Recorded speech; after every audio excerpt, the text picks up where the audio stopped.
The blue glow of my phone screen illuminated my face at 2:47 a.m. Another sleepless night in my Los Angeles apartment, scrolling through endless feeds of people who seemed to have it all figured out. 847,000 followers on Instagram, hundreds of thousands more across other platforms. Yet here I was, sitting in complete silence, with no one to call. The irony wasn't lost on me.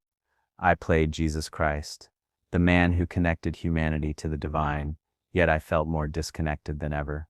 The pandemic had ended, but its isolation had become my permanent companion.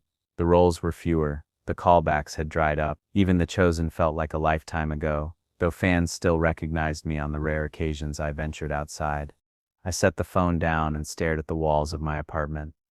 Empty takeout containers on the coffee table, unwashed dishes in the sink, the deafening silence of a life lived in the margins of other people's highlight reels. That's when I saw the notification that changed everything. Rop Marcus Thompson, gone too soon, brother. My heart stopped. Marcus, my old scene partner from theater days, we'd done Shakespeare together, shared dreams of making it big. I hadn't spoken to him in, God, how long? 2 years? 3? I meant to call, always meant to call, but social media made it feel like we were still connected. His posts about his new apartment, his girlfriend, his small but steady theater work, it all seemed fine, normal even. But behind those carefully curated posts, Marcus was drowning. And I never knew. I threw the phone across the room, watching it clatter against the wall. The guilt hit like a freight train. How many times had I seen his posts and thought I should reach out? How many times had I typed messages I never sent? How many times had I chosen the comfort of digital distance over the vulnerability of real connection? The apartment felt smaller now, closing in around me. I walked to the kitchen, opened the refrigerator, closed it without taking anything, paced to the living room, back to the kitchen. The silence was suffocating. God, I whispered into the darkness. What's the point of any of this? I play your son on screen, but I can't even connect with one friend in real life. I'm supposed to bring people closer to you, but I can't get close to anyone myself. My voice cracked. Why am I so alone? Why does everyone else seem to have this figured out except me? I collapsed into my chair, burying my face in my hands. The weight of failure pressed down on me, not just career failure, but human failure. I was 51 years old, unmarried, with a phone full of contacts, but no one to truly talk to. Everyone saw Jonathan Roumie, the actor who played Jesus, but who saw Jonathan, the man who was quietly falling apart? Please, I prayed, my voice barely a whisper. If you're real, if any of this matters, show me I'm not as alone as I feel. Show me there's more than this endless cycle of digital noise and spiritual silence. The words hung in the air like a desperate prayer shot into the void. And then something shifted. The temperature in the room changed first. Not colder, not warmer, but different. Charged like the air before a thunderstorm. I lifted my head slowly, and there in the corner where shadows typically gathered was a soft golden light. Not the harsh blue of my devices, or the artificial yellow of my lamps. This was warm, living light that seemed to pulse with its own heartbeat. Jonathan. I froze. The voice was gentle but carried weight that made my bones vibrate. Oh, I knew that voice. I'd tried to capture its essence in hundreds of scenes, thousands of lines of dialogue. You asked if you're alone, the voice continued, and the light began to take shape. Features I knew by heart but had never seen with my own eyes. Kind eyes that held both infinite compassion and profound understanding. A face I'd studied in countless paintings and imagined in quiet moments of prayer. Jesus stepped from the light into my living room, like he belonged there. Would you like to see the truth about loneliness, Jonathan?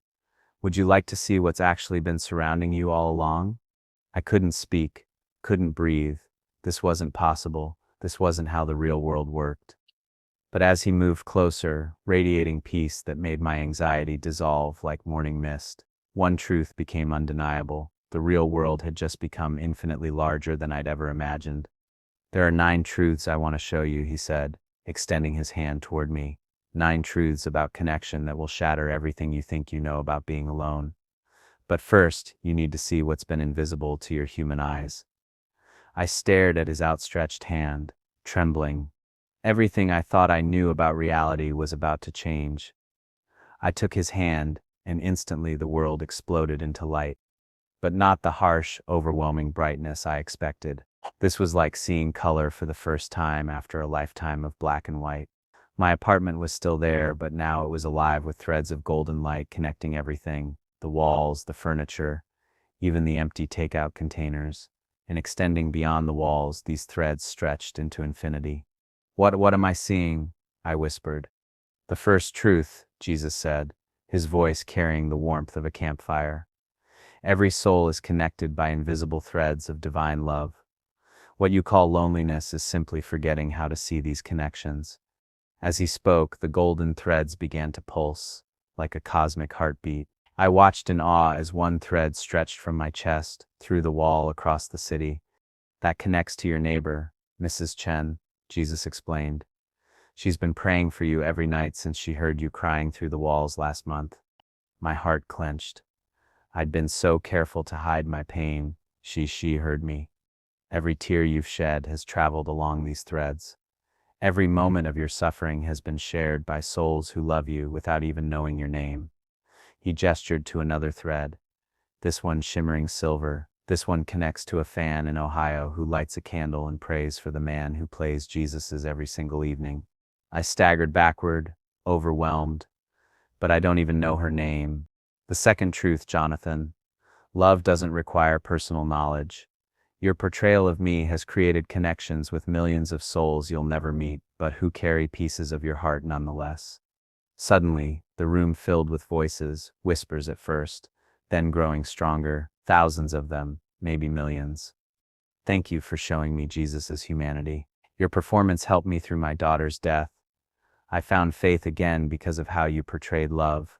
The voices washed over me like a gentle tide. Each one was connected to me by those golden threads, each one carrying love I never knew existed. I had no idea, I breathed. Most humans don't, Jesus said softly. You live in a world that has forgotten how to see the sacred web, but it's always been there. Always. He raised his hand, and the threads began to shift and dance, revealing new patterns. The third truth, every prayer you've ever whispered has traveled instantly to every soul who needed to hear it, even if they never knew where the comfort came from.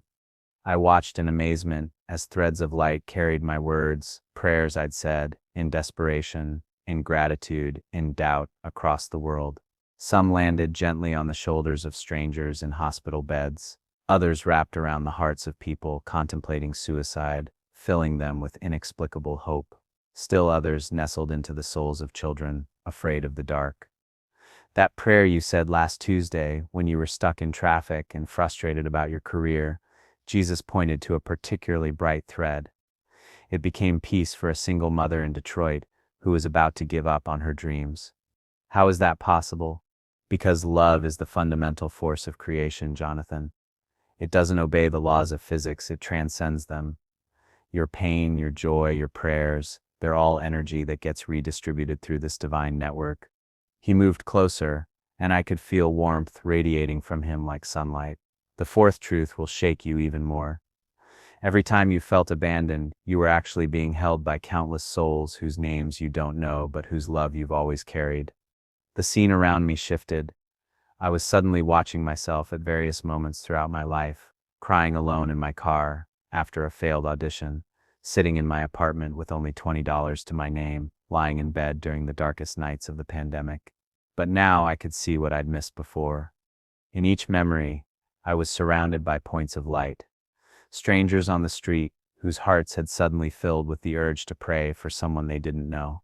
Fans who had woken up in the middle of the night with my face in their minds and whispered blessings. Fellow actors who had sent love into the universe for their struggling colleagues.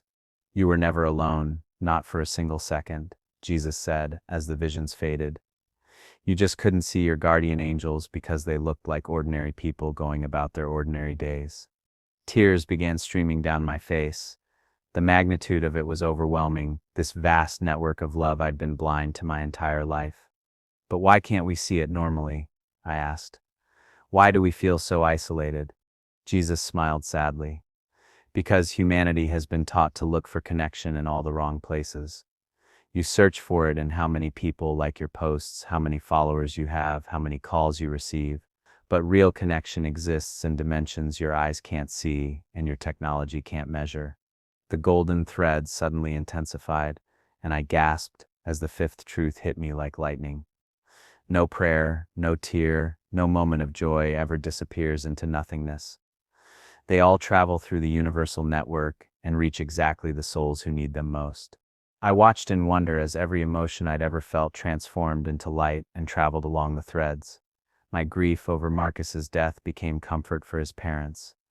My loneliness became solidarity for other isolated souls. My joy from playing Jesus became healing for people who had lost faith. It's like a cosmic recycling system, I whispered. Exactly. Nothing is wasted in my Father's economy. Every human experience becomes nourishment for other souls. Your darkest nights have lit candles in distant hearts. Your deepest pain has become someone else's strength. The revelation was staggering. All those years of suffering, of feeling like my struggles were meaningless, they had actually been feeding life into the universe. But then Jesus's expression grew more serious. The sixth truth is harder to accept. The people who hurt you most were often unconsciously trying to teach you lessons you needed for your mission of connection. Images flashed through my mind, casting directors who had rejected me, relationships that had failed, friends who had disappeared from my life. But now I could see the threads even there, showing how each painful experience had deepened my empathy, strengthened my faith, prepared me for the role that would change everything. Even Marcus? I asked quietly. Jesus nodded solemnly. Marcus's death is teaching you right now that connection can't be postponed. His soul knew that his final gift to you would be this wake-up call to stop waiting and start reaching out. The weight of it nearly dropped me to my knees. Marcus had died to teach me about life. The seventh truth, Jesus continued, his voice growing more powerful. You are not just connected to others. You are a connection point for others. Your presence in someone's life often serves as their bridge to hope, even when you don't realize it. Suddenly I could see all the moments I'd dismissed as insignificant. A smile to a struggling barista, a kind word to a nervous young actor, a moment of genuine listening with someone who felt unheard. Each of these had created massive ripple effects I'd never known about. Careers that continued because of encouragement I'd forgotten giving. Suicides prevented by casual conversations I'd thought were meaningless. Faith restored by authenticity I'd shown without even thinking. You've been complaining about being alone, Jesus said gently. But you've actually been serving as a lighthouse for lost ships. Your very existence has been a beacon. The eighth truth came with such force that it nearly knocked me over. The loneliness you feel so acutely is not your personal burden. It's your soul's awareness of humanity's disconnection from the divine network. You feel it so deeply because you're meant to help heal it.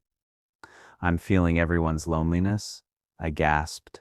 Sensitive souls like yours are cosmic antennae. You don't just feel your own isolation, you feel the isolation of everyone around you. That overwhelming sadness you carry, most of it doesn't even belong to you. You're unconsciously helping to process humanity's pain. Everything suddenly made sense. The depression that felt too big for my circumstances, the anxiety that seemed to come from nowhere, the grief that felt older than my own experiences. I wasn't just struggling with my own demons, I was helping carry the world's. But how do I handle that? I asked, feeling simultaneously relieved and terrified. Jesus placed his hand on my shoulder, and instantly I felt grounded, centered, held by something stronger than any fear. That brings us to the ninth and final truth, Jonathan. The one that will change everything. You are not meant to heal this disconnection alone. Your role is to help others see what you're seeing right now, to be a living reminder that the invisible connections are real. As he spoke these words, the entire room transformed. The golden threads multiplied exponentially, creating a web so intricate and beautiful it took my breath away. Every person on earth was connected to every other person by countless threads of light, love, shared experience, mutual impact, and divine purpose. This is what's actually real, Jesus said, gesturing to the magnificent display. The isolation, the separation, the loneliness, those are the illusion. This web of connection is reality, and now that you've seen it, you can never unsee it. I stood there, overwhelmed by the beauty and complexity of it all. Millions of souls, all interconnected, all affecting each other in ways beyond comprehension. No one was truly alone, no one was without impact, no one was unloved. But why me? I whispered. Why are you showing me this? Jesus smiled, and in that smile I saw eternity. Because you've been preparing for this your whole life, Jonathan. Every role you've played, every struggle you've endured, every moment of loneliness you've felt, it's all been training for your real mission, which is to help people remember what they've forgotten, to be a living bridge between the visible and invisible worlds, to show them that connection isn't something they need to create, it's something they need to remember. The weight and wonder of it all crashed over me. I wasn't just an actor playing Jesus, I was being called to help heal humanity's greatest wound, the illusion of separation. But then, just as I was beginning to accept this incredible truth, doubt crashed in like a tsunami. But Jesus, I said, my voice cracking with pain, if all of this is true, if I'm really surrounded by love and connection and purpose, then why do I still feel so alone? Why does the loneliness still hurt so much? Why can't I shake this feeling that I'm fundamentally broken and unlovable? The golden threads suddenly flickered and dimmed. The beautiful web began to fade, and for a terrifying moment, I was back in my empty apartment, surrounded by silence and shadows, wondering if I had imagined everything. Jesus began to fade too, his form becoming translucent. Wait. I reached out desperately. Don't leave me. I need to understand. If I'm not alone, why does it feel like I am? But he was already disappearing, and with him all the light and warmth and connection I had just experienced. I was alone again. Completely alone. The silence was deafening. I sat in my dark apartment, staring at the spot where Jesus had been, wondering if I was losing my mind, had I imagined it all? The golden threads, the 9 truths, the overwhelming sense of connection. My phone buzzed on the floor where I'd thrown it hours earlier. The screen was cracked, but I could still see the notification, Marcus Thompson Memorial Service tomorrow 2 p.m. I picked up the phone with shaking hands. The grief hit me fresh, but now it felt different. Not just my grief, but grief flowing through those invisible connections I'd seen. Grief that was being processed, transformed, shared across the network of souls. Maybe I hadn't imagined it after all. Jesus, I whispered into the darkness, are you still there? The silence stretched on. Then gradually I began to feel it, not his physical presence, but something deeper. The warmth was returning, like sunlight breaking through clouds. I never left, his voice came, gentler now, more intimate. I was waiting for you to ask the real question, which is, not why do you still feel alone, but what are you going to do with what you now know? The golden threads began to reappear, faint at first, then growing brighter, but this time they looked different. Instead of just connecting me to others, I could see that some of the threads started with me and extended outward, threads I was creating, connections I was meant to initiate. The loneliness you feel, Jonathan, is not a flaw in the system. It's a calling. It's your soul, recognizing the disconnection around you and urging you to become part of the healing. As he spoke, the room filled with light again, but now I could see my role more clearly. I wasn't just a recipient of divine love. I was meant to be a transmitter of it. You asked me 9 questions through your pain, Jesus said, stepping back into the light. Now I have one final truth for you. The truth that changes everything. You are not just someone who receives connection. You are someone who creates it. Every person you reach out to becomes a new node in the network, and through them countless others are connected. I watched in amazement as threads of light extended from my heart toward people I hadn't even thought to contact. One thread reached toward Marcus's parents. What if I called them? Another toward that young actor I'd mentored years ago. When was the last time I'd checked on his career? A third toward Mrs. Chen next door. What if I simply knocked and introduced myself? But what if they reject me? I asked, my old fear rising up. What if I reach out and they don't want the connection? Jesus smiled with infinite patience. That's the beautiful thing about divine love, Jonathan. It doesn't require reciprocation to be meaningful. Every act of genuine reaching out sends light into the network, whether the other person responds or not. You're not responsible for their response, only for your faithfulness in extending the connection. The truth of it resonated through every cell of my body. I'd been so focused on whether people would love me back that I'd forgotten the simple power of loving first. Your friend Marcus, Jesus continued, died feeling disconnected, but his death is now creating connections he never could have imagined. Through your grief for him, you're about to reach out to others in ways you never would have before. His final gift is teaching you that connection can't be postponed. I nodded, tears flowing freely. I understand now, the loneliness wasn't a punishment, it was preparation. It was teaching me how desperately connection is needed. Exactly, and now you're ready for your real mission. The scene around me shifted one final time. I could see myself in the days to come, calling Marcus's parents and offering to help with the memorial service. Knocking on Mrs. Chen's door with a homemade meal. Reaching out to old friends not because I needed something, but because they might. Using my platform not just to promote projects, but to remind people of the invisible connections that bind us all.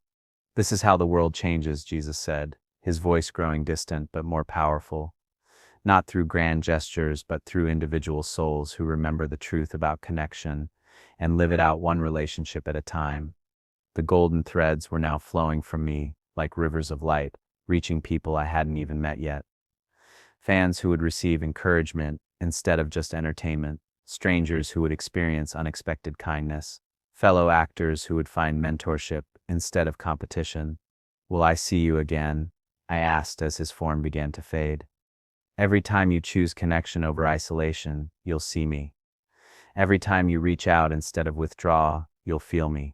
Every time you remember that no soul is ever truly alone, you'll know me. The light was fading, but for the first time, I wasn't afraid of the returning darkness. Because now, I could see what had always been there. The gentle glow of connections all around me, waiting to be activated by my choice to love first. The next morning I woke up to sunlight streaming through my windows. Not the harsh light of my phone screen, but actual golden sunlight that warmed my face and filled my apartment with possibilities. I made coffee, real coffee. Not the instant stuff I'd been living on. I opened my curtains fully for the first time in months. I even showered and put on clean clothes without having anywhere to go.